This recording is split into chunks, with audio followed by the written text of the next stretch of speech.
Local Slashers, Nightgrip here, and welcome back to my channel. Now for today's video, I will be reviewing the movie Stream. I'm just now getting to my review, so with that said out of the way, let's get to this review. The plot synopsis for Stream goes, a family's simple weekend getaway truly turns into a vacation to die for, as four deranged killers playing a sadistic game lock down their hotel and compete for the most creative murders of all the guests. For those who don't know, the killers in this film, they refer to them as players. This film gets into like this really big thing where it's like a big universe and there's like games going around all over the country. It's really interesting, but I will save all of that for you guys to figure out because this is spoiler-free review, so I will try my best not to spoil anything. First and foremost, are the kills creative? Yeah, I think that some of the kills are creative. All the kills are good. For those who don't know, I met Michael Levy, the guy who directed this movie, and I met a number of other people that are also involved in this film that were in it or had some kind of part in it, and they're all really nice, and I could definitely tell that there's a lot of passion put into this film, and just the passion behind like indie horror and stuff, and just the amount of work and effort they did put into this. One thing that wasn't lacking is just the pure passion that comes out of making a film through the people who made this.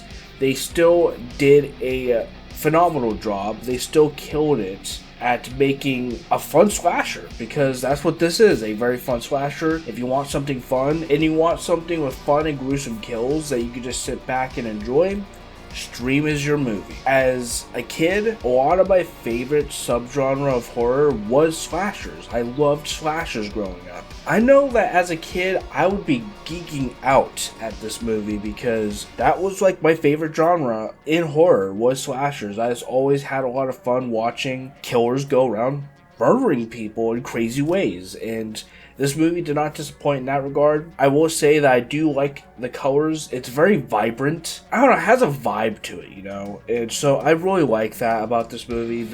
Just the vibrant colors and stuff packed into this film. I think that it's great. It's like kind of eye candy, you know? Like that's the best way to describe it. It's eye candy. I do think the cinematography is pretty cool. I thought that the shots that they did have for this movie, I thought they were pretty good. I like the way they handled the cameras, like set around the hotel area. I like the way they set them up, and it looks like actual like security cameras. And so I think they did a great job placing the cameras in very good ways. I think the story, for what it is enjoyable as well. It's just like a simple setup for a slasher. That's the most I can say. I think that it's, regardless, pretty, it's a good way to get people into that environment, if you know what I mean. The dark web aspect, you could tell that they're basically just having fun with the concept of Stream, and they're not trying to make it something too overtly serious, which I do appreciate the film for. I appreciate it's not trying to take itself too seriously, just serious enough, if that makes sense. And that's fine, like that's totally fine. The music, man, I love the music in this movie. Like the people that make these films, the Terrifier franchise, I just appreciate their taste of like horror music. It has that like synthwave vibe to it and very retro-y kind of in some ways, and I just can't help but appreciate the music in these films. Like they're crazy. I definitely, when I heard the music pop on, I was like, oh shit, this is like, I can listen to this while working out. I can listen to this while I'm like editing, like I can listen to this while I write. I like the music in these movies. It just has a vibe that I just can't help but just love. You know what I mean? Like it's just such a great vibe. What about the acting though? I will say the acting's not bad. I especially think that the people who play the killers are amazing. They definitely steal the show. Players 1, 2, and 3, I need to get into them real quick. The four players that are going around killing people in this film, what are they like, right? To put it simply, they're all like great in their own ways. They all just bring so much character to the table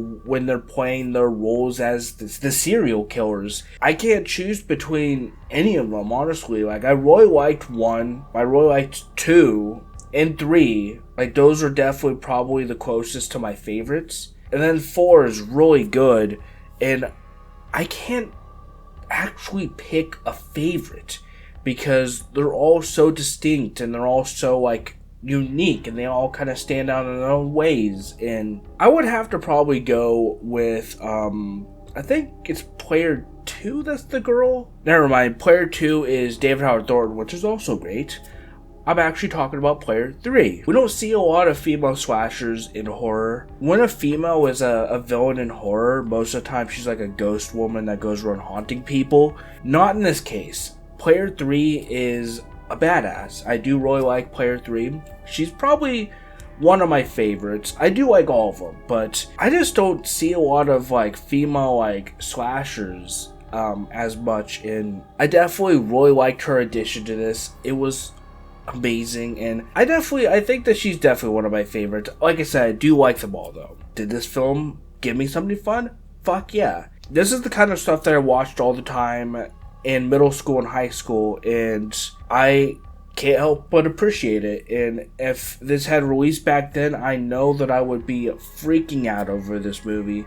And to be fair, I am freaking out. And to be fair, I did freak out when I saw this movie in theaters because it was a fun time, and I could tell that the people who are making these movies are super passionate about what they do, and that's why I want to do the same thing. It's just inspiring. But let's get to the final verdict. I think for cinematography, I'll have to go with a 7. It's pretty good. I do enjoy the cinematography. I think it's great. As for the music, I gotta go with the 9. I just can't help but love the synthwave vibes of the OST in this movie. It's amazing. It just has a nice sound to it. I can't help but love it. The writing and the story, I definitely got to go with a 7 on this one. It's decent. They definitely did a pretty good job with the writing and the story for something that's supposed to be fun and just, gory filled slasher. As for the acting, I got to go with a 7 on this one. I think that the people that were acting did a decent job. I do think that the killers that are referred to as players 1 to 4 all did a great job and stole the show. As for the final verdict, I gotta go with a 7.5 out of 10.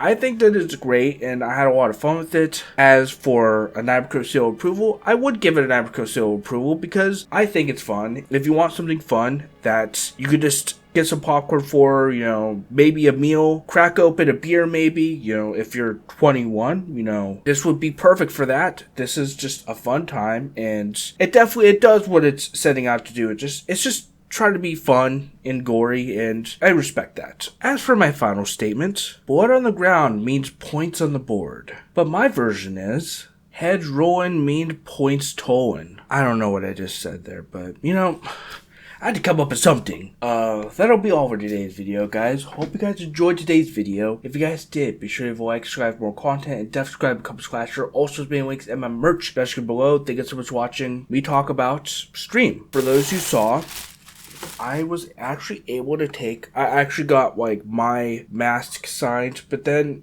I surprisingly won a sweepstakes and I got a second mask that's signed. But this has signatures that you can't get anywhere else, so it's crazy. And the number is 85, and what's so funny about that number being 85, I'm pretty sure the mask that I bought and actually had shipped to my house was 84. Isn't that crazy? That's a piece of horror history, and I still need to find a display case for it. Next, I got some signed posters. I got them laminated, so that's gotta protect the signatures and protect the condition of the poster. So yeah, I had them laminated. This is the one that I got from, the sweepstakes, because I was at Days of the Dead in Indiana with Damn Dude Industries, and he handed them to me. He handed me the mask in this, and I hadn't even known that I won until I actually approached him, because I had saw that he sent me messages saying, hey, you won the sweepstakes. I didn't even realize I had won anything until I had walked up to him, and he said, you won, and I'm like, wait, what? And so, yeah, and what's weird is Damn Dude Industries actually predicted me winning the sweepstakes, and it's nuts. It's a whole story that I find super crazy. But yeah, side poster. This is one that Michael Levy handed me for free, and that kind of reminded me why I love horror so much. it's just such a great community of people who are all love the same thing, and that's why I love being a part of this community, and I want to make my own films, and that's why I'm trying to work on doing that. I hope they make a sequel. I hope they make Stream into a franchise. That would be great. I'm looking forward to that because I did enjoy my time of Stream, and I do hope to see more of this franchise, and I'm excited to see them make more movies in general. I'm sorry that I took so long to make this, but better late than never, I suppose. I'm just glad to get this review out. But I'm out here. I'll catch you on the next video. Thank you so much for watching, and don't forget, guys, to keep on slashing.